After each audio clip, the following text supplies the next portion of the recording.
আসসালামু আলাইকুম। সবাই কেমন আছেন? আশা করি সবাই অনেক অনেক ভালো আছেন। আজকে আমি পাকা আম দিয়ে 3টা জনপ্রিয় আচারের রেসিপি আপনাদের সাথে শেয়ার করব। আশা করছি ভালো লাগবে। প্রথমেই তৈরি করে দেখাবো চিনি ছাড়া পাকা আমের আমসত্ত্ব। তারপর তৈরি করে দেখাবো আধা পাকা আমের মিষ্টি আমফলি। তারপর তৈরি করে দেখাবো খোসা সহ আধা পাকা আমের টকঝাল মিষ্টি আচার।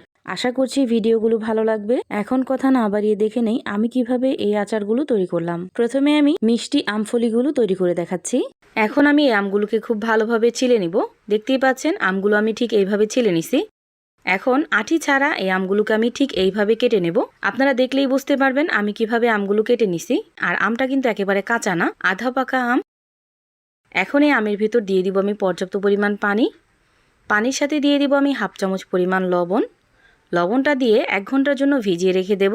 এতে করে ভিতরে টক ভাবটা চলে যাবে। আর 1 ঘন্টা ভিজিয়ে রাখার পর খুব ভালোভাবে আমি পানি দিয়ে ধুয়ে নেব। এতে করে আমের ভিতরে লবণটাও খুব ভালোভাবে চলে যাবে। আমটাকে আমি 2 থেকে 3 বার খুব ভালোভাবে পানি পাল্টিয়ে ধুয়ে নিছি। এখন এই আমটাকে আমি একটা ফ্রাই প্যানে কিছুটা পরিমাণ লবণ দিয়ে পানি দিয়ে সেদ্ধ করে নেব।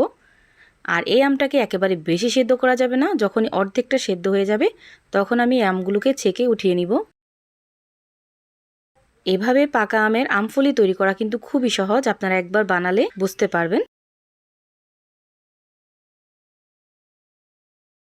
দেখতেই পাচ্ছেন একটা বলক চলে আসছে। আর আমি এভাবে আরও 2 মিনিট পর্যন্ত রান্না করে নেব।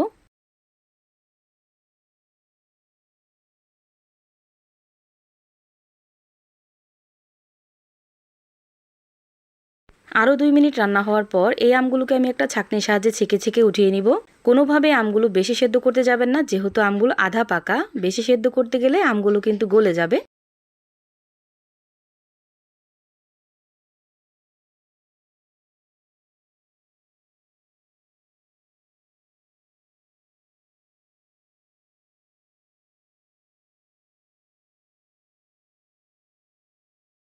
সবগুলো আম এইভাবে আমি পানি ঝরিয়ে উঠিয়ে নিয়েছি। এখন এখানে দিয়ে দিব আমি হাফ কাপ পরিমাণের মতো চিনি। চিনিটা দিয়ে আলতো হাতে একটু নেড়ে দেব। এখন কিন্তু আমগুলো অনেকটাই নরম আছে। এইভাবে এখন মিশিয়ে রেস্টে রেখে দেব 8 ঘন্টার জন্য। 8 ঘন্টায় কিন্তু চিনিটা খুব ভালোভাবে ভিতরে প্রবেশ করবে। আধা ঘন্টা পরে দেখতেই পাচ্ছেন চিনিটা কিন্তু খুব ভালোভাবে গলে গেছে। এই চিনির পানিটাকে একটা স্ট্যানারে এইভাবে আমগুলো ঝরিয়ে নিব, যেন নিচে এক্সট্রা পানিটা বা চিনির শিরাটা পড়ে যায়।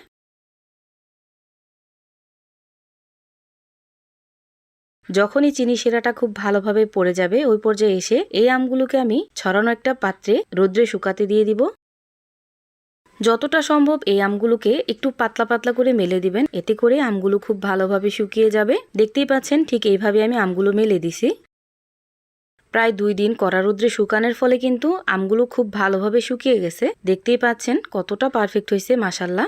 যদি রোদের ব্যবস্থা না থাকে ওই ক্ষেত্রে আপনার ফ্যানের বাতাসে রেখে দিলেও কিন্তু শুকিয়ে যাবে। আর ওই ক্ষেত্রে সময়টা একটু বেশি লাগবে, হয়তোবা 3 থেকে 4 দিনের মতো সময় লাগতে পারে। তৈরি হয়ে গেল আধা পাকা আমের মিষ্টি আমফলি।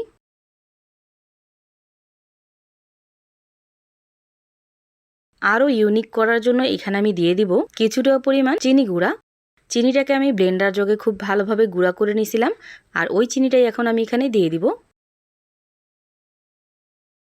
চিনিটা দিয়ে খুব ভালোভাবে মিশিয়ে আমি একটা শুকনো কাচের জারে রেখে দেব। এভাবে রেখে দিলে কিন্তু আপনারা 2 থেকে 3 বছর পর্যন্ত সংরক্ষণ করে খেতে পারবেন। তৈরি হয়ে গেল মিষ্টি আমফলি। এভাবে আমি মিষ্টি আমফলিগুলো তৈরি করে নিছি। এখন আমি আধা পাকা আম দিয়ে টকঝাল মিষ্টি খোসা সহ এই আচারগুলো তৈরি করে দেখাবো। এখানে প্রায় 4 থেকে 5 কেজি আম হবে। এই আমগুলো আমি কেটে নেব। আর কাটার পরে এতগুলো আম থাকবে না, দেশে আমে অনেক পোকা হয়, ওই পোকাগুলো আমি ফালাই দিব। আর দেখতেই পাচ্ছেন কিভাবে আমি আমগুলো কেটে নিছি। এখন আমি মশলা মাখিয়ে নিব কিছু। প্রথমেই দিয়ে দিব লবণ আর হলুদ মরিচের গুঁড়া। লবণ আর হলুদ মরিচের গুঁড়াটা দিয়ে ভালো করে একটু মিক্স করে নেব।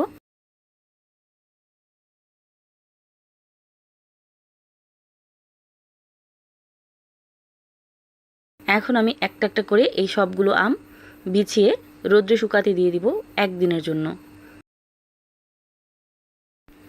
এই তো দেখতেই পাচ্ছেন 1 দিন কড়া রোদ্রে শুকানোর পর এরকম আমটা হয়েছে। চুলায় আমি একটা ফ্রাই প্যান বসাই দিলাম আর দিয়ে দিব 1 কাপের মতো সরিষার তেল। সরিষার তেলটা যখন একটুখানি গরম হয়ে যাবে ওই পর্যায়ে আমি সবগুলো আম এখানে দিয়ে দিব। আর সরিষার তেলটা একেবারে বলক তোলা করা যাবে না, জাস্ট একটু গরম হলেই দিয়ে দিবেন। এখন আমি দিয়ে দিব চিনি। আমি প্রায় 2 কাপের মতো চিনি দিয়ে দিলাম। এখানে প্রায় হাফ কেজির মতো চিনি আছে। এখন আমি 2 থেকে 3 টেবিল চামচ পরিমাণ পানি এখানে দিয়ে দেব। পানিটা দেওয়া লাগবে কারণ আমটা শুকিয়ে কিন্তু একটুও পানি নেই, এজন্য চিনিটা গলার জন্য একটু পানি দিতে হবে। পানি না দিলে কিন্তু চিনিটা একদমই পুড়ে যাবে।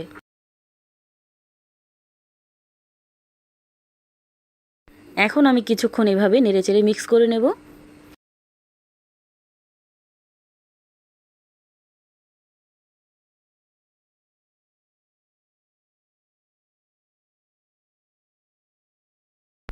এই তো আমি ভালো করে একটু মিক্স করে নিছি। এখন ঢাকনাটা লাগিয়ে প্রায় 10 মিনিটের মতো মিডিয়াম হিটে রান্না করে নেব। আর এই তো দেখতেই পাচ্ছেন 10 মিনিট পর ঢাকনাটা উঠিয়ে দেখলাম একদমই আমগুলো সেদ্ধ হয়ে গেছে। সেদ্ধ হওয়ার মানে এই না যে একেবারে গলে গেছে, আর আমগুলো একদমই গলবে না। রান্নার শেষ পর্যন্ত দেখবেন একটা আমও কিন্তু গলে যাবে না। এভাবে ঢাকনা দিয়ে 10 মিনিট রান্না করার পর এখন কিন্তু আর আমি ঢাকনা দিয়ে ঢেকে রান্না করব না। এখন আমি আচারে দিয়ে দিব 5 ফোড়ন। এখানে আমি 3 চামচের মতো 5 ফোড়ন গুঁড়ো করে দিয়ে দিলাম। 5 ফোড়নটা অবশ্যই ভেজে তারপর দিবেন। দিয়ে দিলাম ধনিয়া গুঁড়া, দিয়ে দিব চিলি ফ্লেক্স।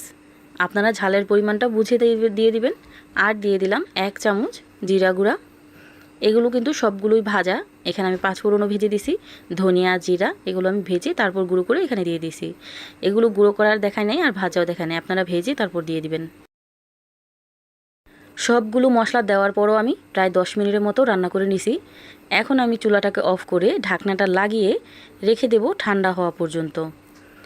আর আচারটা যতই আমরা ঠান্ডা হওয়ার জন্য রাখবো বা রেস্টে রেখে দেবো ততই কিন্তু আচারে যে চিনি আর মশলাটা আছে ওইটা কিন্তু সম্পূর্ণ আচারের ভিতর ঢুকে যাবে। আর এই তো দেখতেই পাচ্ছেন আমি কিন্তু সারা রাত এই আচারটা রেখে দিছিলাম। আপনারা হাতে কম সময় থাকলে 4 থেকে 5 ঘন্টা আচারটা রেখে দিবেন। আচারটা রেখে দিলে কিন্তু আচারের ভিতরে মিষ্টিটা খুব ভালো করে ঢুকবে আর মশলাটাও। আর এখন আমি চুলাটাকে জ্বালিয়ে দিব। এখন আমি ততক্ষণ পর্যন্ত রান্না করব যতক্ষণ পর্যন্ত এই চিনি শিরাটা একদম শুকিয়ে না যায়।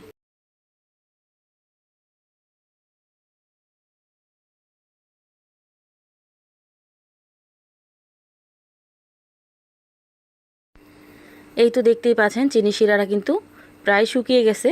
এখন আমি চুলাটাকে অফ করে দেব। চুলাটাকে অফ করে দেব যেন চিনিটা আরও পুড়ে না যায়। চিনিটা পুড়ে গেলে কিন্তু একদমই তেতো হয়ে যাবে, আর তেতো হয়ে গেলে একদমই ভালো লাগবে না। আর এই তো দেখতেই পাচ্ছেন কতটা পারফেক্ট হয়েছে আচারটা, আর একটা আচারও কিন্তু গলে যায় নাই। এই আচারটা যখন ঠান্ডা হয়ে যাবে ওই পর্যায়ে আমি কাঁচের একটা বয়মে, শুকনো বয়মে ভরে রেখে দেব। চাইলে আপনারা 3 থেকে 4 মাস পর পর একদিন কড়া রোদ্রে শুকিয়ে নিতে পারেন। আপনাদের দেখানোর সুবিধার্থে আমি কিছুটা বেড়ে পরিবেশন করে দেখাচ্ছি। এভাবে আমি আধা পাকা আমের টকঝাল মিষ্টি এই আচারটা তৈরি করে নিলাম।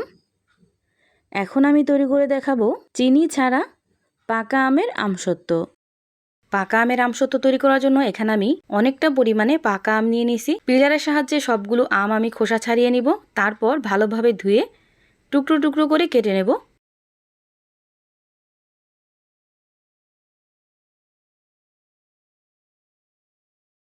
এইভাবে আমি সবগুলো আম কেটে নিছি আর একটা ফ্রাই প্যানে দিয়ে দিছি।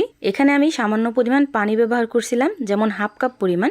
দিয়ে দিলাম কিছুটা পরিমাণ লবণ। এখন খুব ভালোভাবে এই আমগুলোকে সেদ্ধ করে নিতে হবে।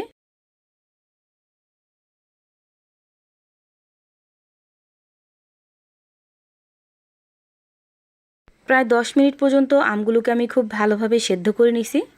এখন আমি চুলাটাকে অফ করে দেব আর এই আমগুলোকে কিছুটা ঠান্ডা করে নেব। এদিকে কিছুক্ষণ রেস্টে রাখার কারণে আমগুলো কিন্তু খুব ভালোভাবে ঠান্ডা হয়ে গেছে। এখন আটিটাকে আমি ঠিক এইভাবে বের করে নেব। এখন এই আমগুলোকে চাইলে আপনারা একটা ব্লেন্ডার জগে দিয়ে ব্লেন্ড করে নিতে পারেন। এই আমগুলোকে এখন আমি একটা খাঁচিতে এইভাবে নিয়ে খুব ভালোভাবে ছেঁকে নেব, যেন এই আঁশটা আমের পাল্পের ভিতর না থাকে। আমের আঁশ থাকলে কিন্তু আমসত্ত্ব খেতে একদমই ভালো লাগে না। আপনারা যদি আমের আঁশ সহ আমসত্ত্ব দিতে চান তাহলে দিতে পারেন। এভাবে আমি সবগুলো আম চেলে নেব।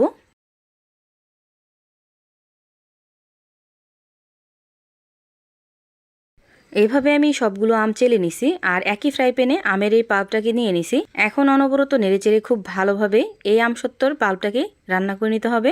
এই পর্যায়ে এসে আপনারা একটু লবণটাকে চেক করে আবার লবণ এখানে ব্যবহার করতে পারেন। আপনাদের ওইখানে যদি কড়া রোদ থাকে ওই ক্ষেত্রে এইরকম পাতলা রাখলেই হবে। আর যদি রোদ কম থাকে তাহলে এটাকে জ্বালিয়ে অনেকটা ঘন করে নেবেন। এতে করে আমসত্ত্বগুলো খুব তাড়াতাড়ি শুকিয়ে যাবে। এভাবে আমি আমসত্ত্বর পাল্পটাকে রান্না করে নিছি। এখন গরম অবস্থায় এই আমের পাল্পটাকে আমি এইরকম স্টিলের বাটিতে দিয়ে দিব। এখানে কিন্তু আমি কোনো রকম তেল ব্রাশ করি নেই, দেখতেই পাচ্ছেন। শুকিয়ে গেলে কিন্তু এমনিই উঠে যাবে।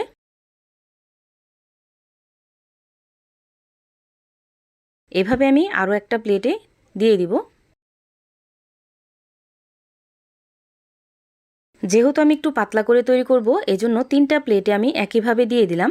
এখন কড়া রোদ্রে আমি 2 দিন পর্যন্ত খুব ভালোভাবে শুকিয়ে নিব। আর এ তো দেখতেই পাচ্ছেন 2 দিন পর আমি প্লেটটাকে নিয়ে আসলাম। কত পারফেক্টভাবে কিন্তু শুকিয়ে গেছে। এখন চাকু দিয়ে সাইডটা এইভাবে ছাড়িয়ে নিব। চাকু দিয়ে সাইডটা ছাড়িয়ে নিলে কিন্তু আমসত্ত্বটা উঠাতে খুব সুবিধা হয়।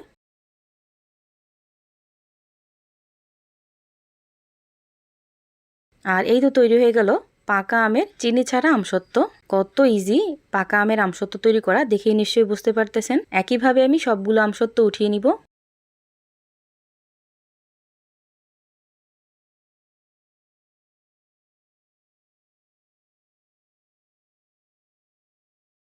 এখন চাইলে আপনারা ঠিক এইভাবে বাইরে রেখে দিতে পারেন, আবার চাইলে নর্মাল ফ্রিজেও রাখতে পারেন।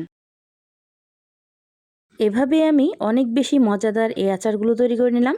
আশা করছি আপনাদের কাছেও খুবই ভালো লাগবে। আর ভালো লাগলে লাইক, কমেন্ট, শেয়ার করতে ভুলবেন না। সবাই ভালো থাকবেন, সুস্থ থাকবেন। আল্লাহ হাফিজ।